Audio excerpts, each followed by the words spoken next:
Hi, I'm Dr. Harvey Karp, and this is a quick Happiest Baby Q&A.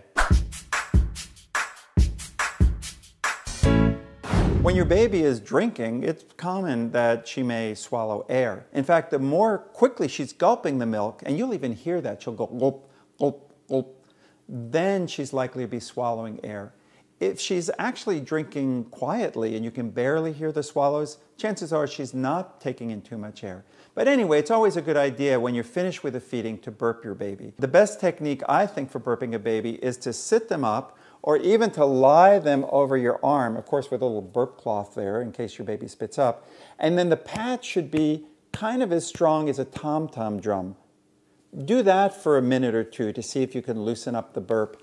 Think of a burp kind of as little air bubbles. You know how you get air bubbles on the inside of a glass, like when you pour some soda in, you can see these bubbles sticking to the side of the glass. And then if you tap the glass, that allows the bubbles to loosen and to rise up. And that's exactly what happens with these little air bubbles inside your baby's stomach. If after a minute or two your baby hasn't burped, that's okay, don't worry about it. You can put your baby down. Burps are not going to get stuck in their stomach and make your baby cry or feel discomfort. The worst thing that'll happen is an hour or two later you may hear the burp come out, or there might be a little bit of spit up as the burp comes out, but that's not something you have to worry about.